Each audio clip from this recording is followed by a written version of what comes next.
राहुल गांधी कह रहे हैं हम इलेक्शन कमीशन को बिहार का इलेक्शन चोरी नहीं करने देंगे सुप्रीम कोर्ट में, लेकिन उनकी बात मानी नहीं गई। सुप्रीम कोर्ट ने तो कोई रोक लगाई नहीं है इलेक्शन कमीशन की अभी तक की प्रक्रिया के ऊपर। लेकिन अब जो इलेक्शन कमीशन करेगा वो करेगा, लेकिन राहुल जी ने ये भी बता दिया कि मुझे जो करना है मैं भी करूंगा। नहीं, राहुल जी को जो करना है वो तो लगातार कर ही रहे हैं, और दुर्भाग्यपूर्ण है कि बार बार उनका झूठ पकड़ा जाता है। और ये भाषा तो किसी भी स्थिति में ठीक नहीं होनी चाहिए ना कि महाराष्ट्र का मैंडेट चोरी कर लिया गया। मतलब ये आप क्या कह रहे हैं? आप उस जनता को, वो जो लोकतंत्र में कतार में लगकर जिसके ऊपर ये लोकतंत्र टिका हुआ है, उसको आप खारिज कर रहे हैं। क्या करना चाह रहे हैं आप? जो लोग आपके साथ खड़े थे उनको आप अपमानित कर रहे हैं। यानी इसका मतलब ये हुआ कि अगर गांधी परिवार के पास सत्ता नहीं आएगी तो कोई और भी किसी तरह से यूज करेगा तो वो गलत है। आप ईवीएम पर सवाल खड़ा करते थे, अब आप मतदाता सूची पर सवाल खड़ा कर रहे हैं। राजीव गांधी, उन्होंने तक ने सवाल खड़ा कर दिया था कि अरे जो चुनाव हो रहा है ये भी सही है कि नहीं है, कौन जाने। जब आप जीत रहे होते तो मतदाता कितने बढ़े कितने घटे उससे फर्क नहीं होता। और बिहार में तो सीमांचल इलाका दिखा रहा है ना भाई कि आप अचानक कितनी संख्या बढ़ गई। तो या तो अचानक उतनी आबादी बढ़ गई यहां, यानी वहां जो टीएफआर है वो बहुत ज्यादा बढ़ गया हो, या दूसरा ये है कि जहां कहीं दूसरी जगह वो लोग पैदा हुए हैं और वो भारत आके कब्जा कर रहे हैं। तो दोनों ही स्थितियों में खराब है। तो यहां तो राहुल गांधी को खड़े होना चाहिए था, लेकिन राहुल गांधी उल्टा काम कर रहे हैं। और मुझे लगता है कि लोकतंत्र में कई बार ये सोचना चाहिए कि जब नेता लगातार इस तरह की अफवाह फैलाता है, झूठ फैलाता है, एक ही तरह का झूठ, वो कब से फैला रहे हैं? 2014 से फैला रहे हैं, 2018 में फैलाया, 19 के चुनाव के पहले, 24 के चुनाव के पहले फैलाया, अभी भी वही कर रहे हैं। और कमाल की बात यह कि जब चुनाव आयोग उन्हीं की सलाह पर कह रहा है कि मतदाता सूची का हम पुनरीक्षण कर रहे हैं, जो महाराष्ट्र में करे, तो कह रहे हैं कि अब ये नया वाला मॉडल आ गया। यानी किसी भी तरह से ये लोकतंत्र को संदेह के दायरे में रखना चाहते हैं, जो विदेश जाकर किया। सुप्रीम कोर्ट की कल की जो कमेंट्स हैं उनको आप कैसे देखते हैं? अभी कोई ऑर्डर तो है नहीं, मुझे लगता है कि यही लोकतंत्र है। सर्वोच्च न्यायालय ने बहुत साफ साफ चुनाव आयोग से भी तो सवाल पूछा ना भाई कि तुम आधार क्यों नहीं लोगे, बताओ क्या जरूरत थी अभी इतने कम समय में, थोड़ा और समय ले लेते। लेकिन सर्वोच्च न्यायालय तो यह भी कह रहा है कि पूरे देश में हो जाना चाहिए। चुनाव आयोग ने भी कह दिया कि हम करने जा रहे हैं। और मुझे तो लगता है कि चुनाव आयोग को इस तरफ बढ़ना ही चाहिए। आधार से लिंक करिए, घुसपैठियों को पकड़कर बाहर निकालिए, जो फ्रॉड कर रहे हैं उनको सजा दीजिए। उसी दिशा में हम आगे बढ़ रहे हैं। बताइए सर, कल की कार्रवाई जो है सुप्रीम कोर्ट की, क्या विपक्ष के लिए एक आघात है, झटका है? मुझे लगता है कि दोनों को थोड़ी थोड़ी राहत सुप्रीम कोर्ट ने देने की कोशिश की है। देखिए, ये रोक नहीं लगाई, ये एक सबसे बड़ा राहत चुनाव आयोग को मिला है।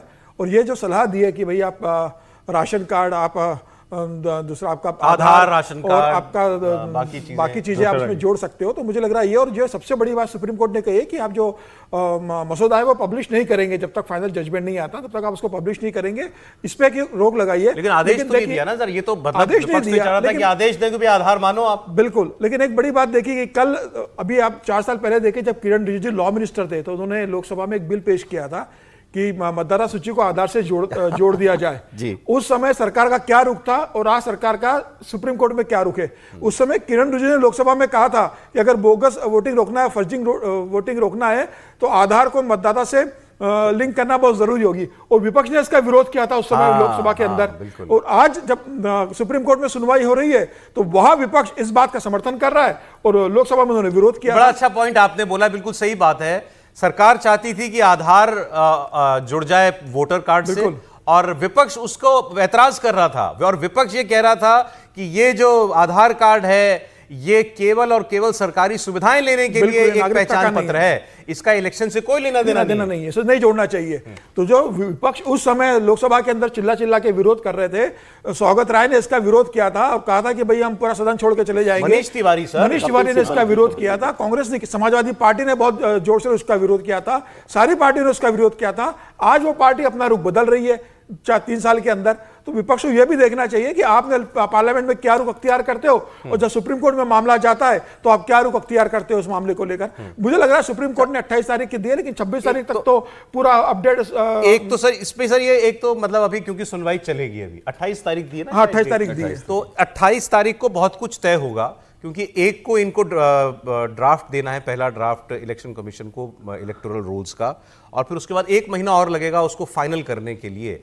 इस बीच में पहले ड्राफ्ट में अगर बहुत से लोगों के नाम छूट गए, क्योंकि अभी तो इतना तो डेटा है हमारे पास कि भाई 7 करोड़ 90 लाख लोगों को 90 लाख लोग वोटर हो सकते हैं बिहार में।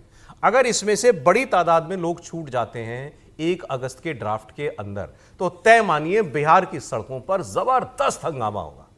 अभी तो ये जो करने की कोशिश की विपक्ष ने, ये तो कुछ नहीं, लेकिन अगर लोगों के नाम वाकई उस ड्राफ्ट में नहीं आए तो फिर तो विपक्षी पार्टियां, आप समझ ही सकते हैं क्या करेंगी बिहार में। उसका अभी इंतजार है। तो बिहार के इलेक्शन में अभी चुनाव से पहले बहुत कुछ होना बाकी है सर। नहीं, अभी तो बहुत कुछ होना बाकी है। एक तो इसको इलेक्शन, आपने सुप्रीम कोर्ट का जिक्र किया, दोनों तीनों बातों को बहुत फाइन बैलेंसिंग के साथ समझे। इसमें बहुत फाइन लाइन की तरह से ये पूरा का पूरा मसला हुआ कल जो सुप्रीम कोर्ट में हुआ। एक तो सुप्रीम कोर्ट ने बेहतर काम किया कि कोई आदेश नहीं दिया, और वो एक कॉन्स्टिट्यूशनल इंस्टीट्यूशन के साथ जो कन्फ्रंटेशन की बात पिछले काफ़ी समय से चल रही थी, वो उससे बचने की कोशिश की है सुप्रीम कोर्ट ने कि भाई सुप्रीम चाहते तो दे देते आदेश चुनाव आयोग को, फिर आप कहते हैं कि भाई वो भी कॉन्स्टिट्यूशनल इंस्टीट्यूशन है, आप उसके ऊपर आदेश दे रहे हैं। लेकिन उन्होंने राय रखी कि ये राय है, इस पर जाना चाहिए।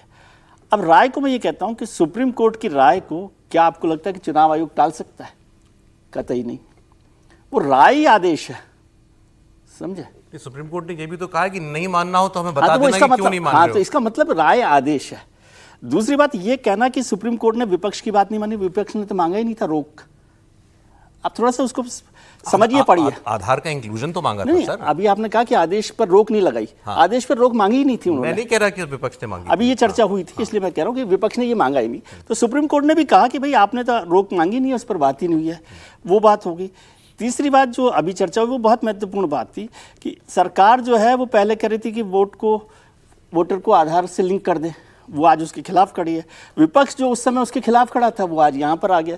तो वो इसको ये समझना चाहिए कि राजनीतिक जरूरतें कैसे बदलती है, और हो सकता है मान लो कि अगली बार सरकार बदल जाए तो फिर दूसरे लोग आमने सामने खड़े हुए हों, बेहतर। और एक और बात है, ये जो आप कह रहे हैं ना, इस पूरे प्रोसेस में हो क्या रहा है, इलेक्शन कमीशन ने क्या कहा? इलेक्शन कमीशन ने कहा कि ये जो एक्सरसाइज कर रहे हैं उसमें हम बड़ा काम ये कर रहे हैं कि डुप्लीकेशन को खत्म कर रहे हैं, डिलीशन नहीं कर रहे, समझे। डिलीशन और डुप्लीकेशन में फर्क है। तो क्या डुप्लीकेशन में वो इलेक्शन कमीशन कैसे करेगा? डुप्लीकेशन का मतलब वो जो बिहार में डुप्लीकेट नंबर है, मतलब 2 नाम है, एक जगह पर दिल्ली में भी है, बिहार में भी है, या मुंबई में भी है और पटना में भी है, तो वो डुप्लीकेशन को कहाँ खत्म करना चाहता है? पटना में उस आदमी का वोट काटना चाहता है, या मुंबई में काटना चाहता है, या दिल्ली में काटना चाहता है? तो वो एक बड़ा विवाद बनेगा, समझे। और वहाँ पर जाकर जब वो ड्राफ्ट आएगा तो सुप्रीम कोर्ट को भी ये साफ बताना पड़ेगा इलेक्शन कमीशन को कि ये डुप्लीकेशन को कैसे उसने इरेडिकेट करने की कोशिश की है, या क्या एक्सरसाइज उसमें ली गई है। तो वो बड़ा मुद्दा है। अभी डिलीशन तो बाद में आएगा मुद्दा कि डिलीशन कैसे होगा। फिर आधार का जो नंबर ऑफ आधार कार्ड का जो बात हुई कि सीमांचल में बढ़ा हुआ है 100% से ज़्यादा, तो उस पर भी सरकार को जवाब देना पड़ेगा, विपक्ष को जवाब थोड़ी देना है। आधार कार्ड तो सरकार बनवाती है ना जी।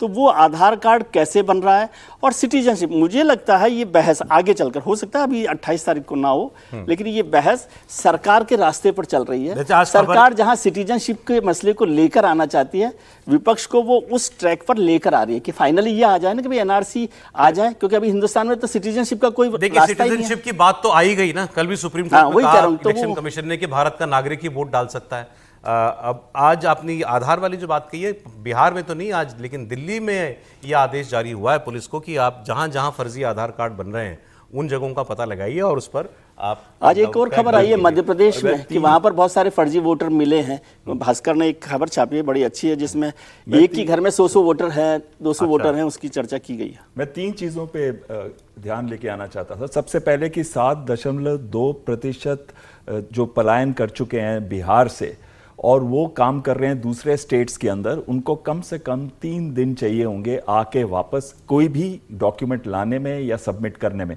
उसके अंदर 75 लाख से ऊपर, कुछ फिगर्स कह रही है इवन 92 लाख, ये नंबर हो सकता है।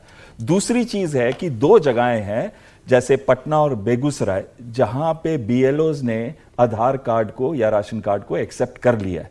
तो अगर उन्होंने वहां एक्सेप्ट कर लिया है और बाकी जगहों पे एक्सेप्ट नहीं करते तो ये बहुत बड़ा मुद्दा बन सकता है। और तीसरी चीज है कि किशनगंज में वहां पे 2 लाख लोगों ने रेजिडेंसी की एप्लीकेशंस दी हैं। तो क्या वो इस समय के अंदर पूरी हो सकती है?